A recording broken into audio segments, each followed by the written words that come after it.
And we're off to the barn today for what, the 77th time. Checking. Because Skidoo, our second mature Jacob sheep, is totally, like, eminently pregnant. Close. She could And be in early labor. She keeps giving us this, like, unbelievable fake where she looks like she's either going to go into early labor or she is really just faking us out. She's hot and wants something to eat. So we're going to take a look at her again and see if we can find out what's going on with her. All right, Sheep Whisperer, come here and come talk to us about why you believe she's getting danger close. Well, first of all, I've just been watching her like a hawk, so I can see every change. Before, like a few days ago, you couldn't see her udder out the back of her. So that just kind of shows you can see right now, you can kind of see it popping out. It's bagging up, it's filling up.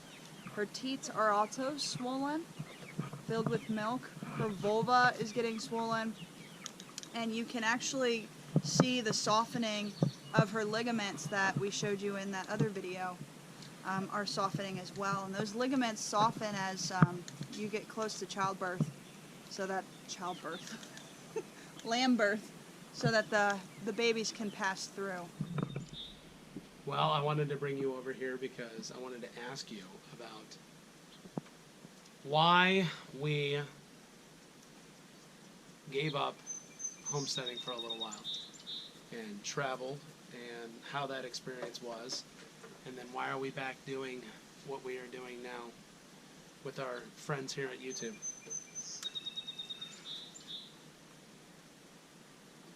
I think we just got really overwhelmed. We jumped into our farm and just got all the animals. Like, if there was something that we saw on YouTube or Google or a friend had, we were like, we gotta have that. So at one point we had milk goats, a milk cow, a Jersey. We had all the poultry. Squins, we're in the middle of an interview. Jeez, what are you doing right Squins. now? Just go ahead and squat right where you need to. Sorry, go ahead. Have you no shame? No. Yeah, I'm not going to show you that, but she's also doing the other one too. She's showing us some goat berries. And what's she doing? Who even knows? Anyways, so we just got all into it. We got really tied down. We had a lot of money put into it. A lot of feed every month. How much did you spend? I think we were spending, okay, so on feed alone, I was spending every 2 months was when the, we had it set up to where we could, co-op. yeah, there was a cooperative that, really great non-GMO, organically kind of prepared grains for any type of animal. We did that every 2 months. Mm-hmm. And I think at one point I was spending $1,000 to $1,200 every 2 months. Yeah, so we were spending With that many at animals. least $600 a month on feed, at least. So we just had to scale back. We got the travel bug too, and in order for us to really get to travel, we had to give up something. So we found good homes for our animals. We put the farm up for sale because at that point, what we were feeling was just exhaustion. And we just wanted to break.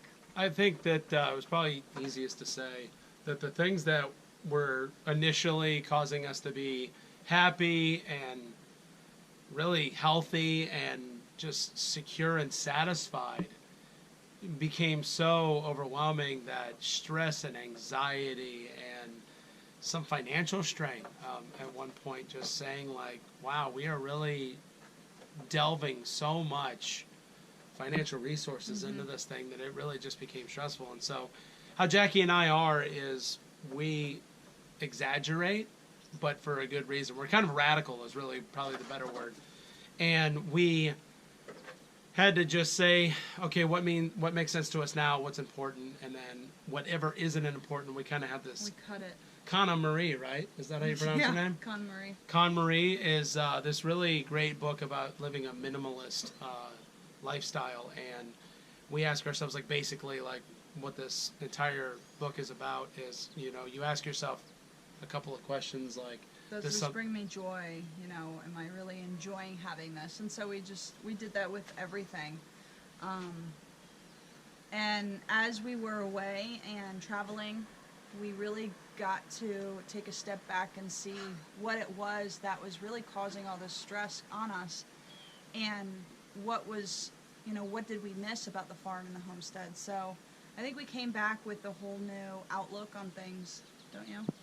Yeah, it took us a time. I jokingly, We appreciated the freedom. yeah, We loved it. it was great. It was great. We were living small because it was an RV, so like we had that tiny home experience, if you will, which we've always appreciated, but realized that we just need roots. Matter of fact, one of the things that happened, which was a really awesome testimony, is that we blamed, like, we had the stress of all the animals and stuff, but really what it kind of came down to is we didn't have a place of worship. We didn't have a home that was a church. And we used God as an excuse instead of like really did. looking to Him for answers. Is that we said we've been in and out of churches. Like we probably visited 10. Jeez, I mean it was at least a dozen churches. It felt Yeah. like some were great, some were wow, you know, just like Some were totally perfect, totally like not what us. we needed for the time being. Some were like 30 minutes away. That was another big thing, is that there was a lot of better churches in the Asheville area, but they were a drive for us. Yeah. It was a tough haul. And so we did not feel that connection with our community. And so personally, I used God as an excuse. I said, well, since you're not going to, you know, reveal a church to us, then we should just move on. And funny enough is we're in the mountains. And so when it describes in the scriptures as, you know, being this light on a hill, we literally saw this church going up on a hill. Like one exit down from us. They were building it as we were making this rationalization to sell everything on the farm or rehome all the animals and go ahead and purchase this RV and hit the road. It completed about, wow, not even a month maybe before we were set to go on our trip out west. And we went inside, and sure enough, it was just really funny. By the end of the service, I just kind of looked at Jackie and said, yeah, thanks, God. We were Thanks for almost showing got a us little, again. Yeah, it was almost like angry. Like, why now? Like, why did you bring this into our neighborhood now? Why didn't you do it, you know, 6 months ago when we put the house up for sale? Like, why now? And so God did everything to kind of bring us back to this farm. And He gave us an amazing community church that we love. We'll even be hosting a small group at our house once a week because we just are really big on building community, and we like feeding people too. So We love feeding people. it'll be potluck, and yeah. I love feeding people. You saw that video. If you didn't check it out of me doing the pork butt on the 4th, I mean, that's totally us. I have to tell you, I think, like, you know, God works in very mysterious ways at times until we have an opportunity to sort of reflect and say, like, well, how and why did that happen the way it did? But, you know, I got to tell them the story about, like, what happened with the house itself. So, like, we put the house up for sale, and we were out west, had a great time RVing, got to see a lot of really great national parks, to include Yellowstone. And so we came back from that trip, I believe it was in about September, if I'm not, no, it was toward November. Yeah, so it was November of this past year, and we finished in Central Florida where we got some family, and so I came back up here with the kids because, you know, like my daughter needed to see the orthodontist, and we needed to do a couple of follow-up appointments with doctors and such, and we have them here in Western North Carolina. And I open up my garage door, and literally this smell of death hits me right in the face. And the first question I asked myself is, I said, what trash did I accidentally forget? And it's been literally stewing here for the last, like, 3 months. And I go and I start interrogating around, and sure enough, one of our stand-up freezers, which had probably about 200 pounds of beef. That we raised. Yeah, it was beef that we raised on the property, as well as at least 20 to 25 chickens, that we was raised. beyond disgustingly rotted. There was so many flies in this room that it sounded like what maybe people heard when locusts, came through, and like what you hear about in the Old Testament times. I mean, it was a wave of buzzing that was so loud that it was almost deafening. And so the stench alone was just unbelievable. I mean, like, I felt like I walked into like CSI, on TV or something like that. And anyway, I say all that because we had people coming to see the house the next day. Yes. And for some strange reason, I started cleaning thinking like that I can take this terrible smell out of my home, or out of our home. And sure enough, of course, the people came through regardless, and they asked the question, what was that smell? I mean, I cleaned everything up, but the smell remained. And that was what we heard for the next 5 people who walked through the every house. every walkthrough that we had for the next month or two, it was, what is and that it was smell? It was higher season, like we had a lot of people walking Tons of through. people coming through. And then it was dead. Like, Yep. Winter hit, it was dead, and then we had somebody walk through, fell in love with the house, put an offer down. Yep. We countered. We came up with an It agreement. was a contract, yep. It was under contract, and they pulled out. And as soon as they did that, me and Frank, or I personally had a feeling of relief. Like, thank God, like, it didn't sell. And so that was the first time I realized we weren't supposed to sell the farm.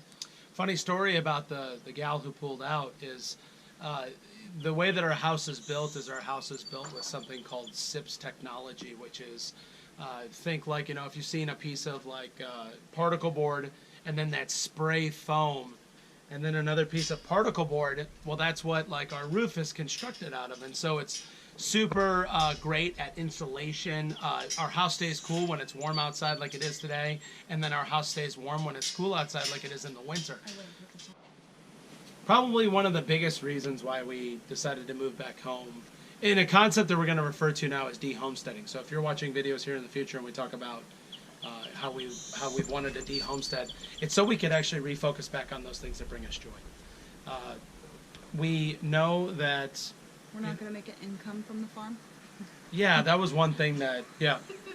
We try. Well, we're such entrepreneurs that, like, in everything we do, we're like, how can we make money doing this? So now we came back and we've got a little fridge set up outside. Like, if somebody wants to come get eggs, great. If not, that's okay. More eggs for us. More eggs for us, the pigs, and, that'll be totally fine. Yeah, I'll shoulder that responsibility. I was the one that pushed for it. I was the one that tried to do a lot of the marketing. I tried to make those contacts, which I'm still going to do, but it's not going to be for the purpose of trying to generate a profit.